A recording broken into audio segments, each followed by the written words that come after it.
ભુજમાં બ્લેકઆઉટ જાહેર કરવામાં આવ્યું છે તો સરહદી વિસ્તારોમાં જે બ્લેકઆઉટની સ્થિતિ છે તેમાં હવે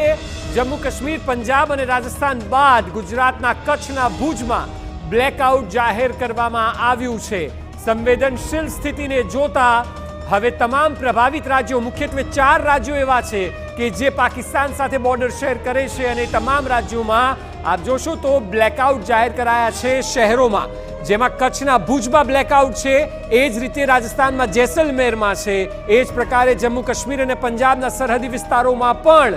બ્લેકઆઉટ જાહેર કરવામાં આવ્યું છે। જે સ્થિતિ આજના દિવસમાં બની હતી ત્યારબાદ ભારત તરફથી એક વાત ખૂબ જ નિશ્ચિત કરવામાં આવી હતી કે જો પાકિસ્તાન હવે ફરી કોઈ ભૂલ નહીં કરે તો આ વાત અહીં અટકી જશે, ભારત આગળ નહીં વધે। પરંતુ જે પ્રકારે 1 કલાકથી પાકિસ્તાન દ્વારા ડ્રોન અને રોકેટથી હુમલા કરાયા છે, જો કે ભારતીય એર ડિફેન્સ સિસ્ટમ S-400 દ્વારા તમામ હુમલાઓ નિષ્ફળ કરાયા છે, પરંતુ હવે એવું લાગી રહ્યું છે કે આ વાત અહીં અટકશે નહીં। વધુ માહિતી આપી રહ્યા છે ભુજથી સંવાદદાતા જય દવે। જય, જણાવો કેવી સ્થિતિ આપ જોઈ રહ્યા છો ત્યાં? ચોક્કસથી અત્યારે કોઈ તણાવપૂર્ણ સ્થિતિ નથી, પરંતુ જે રીતે આજે 15 સ્થળો ઉપર જેમાં કચ્છનો સમાવેશ થતો હતો ત્યાં પાકિસ્તાન દ્વારા ડ્રોન દ્વારા હુમલો કરવામાં આવ્યો હતો અને તાજેતરમાં જે માહિતી સામે આવી છે તે મુજબ રાજસ્થાન સહિત જમ્મુ કાશ્મીર વિસ્તારમાં પાકિસ્તાન દ્વારા ડ્રોન દ્વારા હુમલો કરવામાં આવ્યો છે। તે જોતા ભુજ શહેરમાં પણ થોડા સમય માટે લાઇટ છે તે ગુલ કરી દેવામાં આવી હતી અને હાલ ભુજ તથા ખાવડા વિસ્તાર છે ત્યાં ઘણા બધા વિસ્તારો છે કે જ્યાં લાઇટ છે તે દૂલ થઈ ગઈ છે। ચોક્કસથી હાલ કોઈ એવી સ્થિતિ ડ્રોન હુમલા બાદ સર્જાણી નથી કે ફાયરિંગના પણ કોઈ સમાચાર નથી, પરંતુ જે રીતે પાકિસ્તાન સતત અલગ અલગ વિસ્તારોમાં હુમલાઓ કરી રહ્યું છે તે જોતા ચોક્કસથી પોલીસ છે તે સતર્ક છે અને સંવેદનશીલ વિસ્તારો છે ત્યાં ખાસ કરીને સુરક્ષાઓ વધારી દેવામાં આવી છે। ખાસ કરીને કોટેશ્વરની જો વાત કરવામાં આવે તો અત્યારે જે સમાચાર મળી રહ્યા છે તે મુજબ કોટેશ્વરમાં સામાન્ય લોકોની અવરજવર છે તે ઘટાડવાનો નિર્ણય કરવામાં આવ્યો છે કે કેમ કે કોટેશ્વરથી નજીકનો વિસ્તાર છે। જી બિલકુલ જય, ખાસ કરીને જ્યારે સંવેદનશીલ વિસ્તારોની વાત કરવામાં આવે તો સ્વાભાવિક છે કે બનાસકાંઠા અને કચ્છ બોર્ડરને કારણે હંમેશા ચર્ચામાં રહે છે। આપ જણાવો કે ત્યાંના લોકો અથવા તો પ્રશાસન કેટલું સજ્જ છે, દિવસ દરમિયાન શું જોવા મળ્યું, જેથી કરીને દર્શકોને એ પણ અંદાજ આવે કે સ્થિતિ ત્યાંની બોર્ડર એરિયાની કેવી છે? ચોક્કસથી કચ્છની જો સ્થિતિની વાત કરવામાં આવે તો કચ્છના મહત્તમ જે ગામો આવેલા છે તે બોર્ડર વિસ્તારથી ખૂબ જ દૂર આવેલા છે,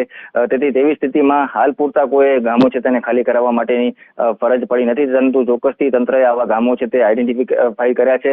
ત્યાંના લોકોને યુદ્ધની સ્થિતિમાં શું કરવું શું ન કરવું તથા પોલીસને કઈ રીતે તથા સુરક્ષા એજન્સીઓને કઈ રીતે મદદરૂપ બનવું તે અંગેની સમજ આપવામાં આવી છે અને સાથે સાથે જો યુદ્ધની સ્થિતિ સર્જાય તો ચોક્કસથી તેમને દૂર ખસેડવા માટેની જે પ્રક્રિયા હાથ ધરવામાં આવે તો તેના માટેની પણ સમજ આપવામાં આવી છે। હાલની સ્થિતિમાં જો કચ્છની વાત કરવામાં આવે તો કચ્છમાં કોઈ પણ ગામ છે તે ખાલી કરાવવામાં આવ્યું નથી, પરંતુ જે રીતે પાકિસ્તાન સતત હુમલાઓ કરી રહ્યું છે, ડ્રોન દ્વારા હુમલાના પ્રયત્ન કરી રહ્યું છે, તે જોતા બોર્ડરની નજીકના જે ગામો છે ત્યાં એલર્ટની સ્થિતિ છે અને ત્યાં સુરક્ષા બળ છે તેને પણ વધારી દેવામાં આવે છે। સાથે સાથે બોર્ડરની વાત કરવામાં આવે તો દરિયાઈ બોર્ડરથી લઈ અને કચ્છની જે રણ બોર્ડર છે તે તમામ વિસ્તારોમાં સુરક્ષા વ્યવસ્થા છે તે આધુનિક સાધનો સાથે સજ્જ કરી દેવામાં આવી છે।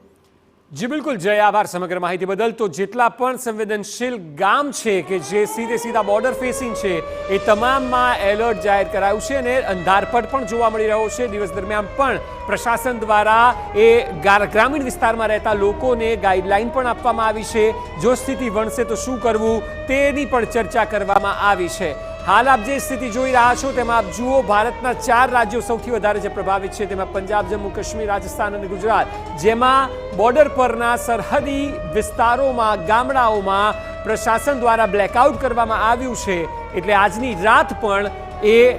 અત્યાર સુધી જે પ્રકારે પાકિસ્તાને વલણ અપનાવ્યું છે તેને જોતા રાત વધુ ગંભીર હોઈ શકે છે। પાકિસ્તાન દ્વારા આ હુમલો જે કરવામાં આવ્યો તેને નિષ્ફળ કરવામાં ચોક્કસ આવ્યો છે, એટલે ભારતની એર ડિફેન્સ સિસ્ટમ એટલી મજબૂત છે S-400 કે જે રશિયા પાસેથી લેવાઈ છે અને આપને જણાવી દઉં કે S-400 જે છે તે 400 કિલોમીટર દૂરથી જ ટાર્ગેટને નેસ્ત નાબૂદ કરવાની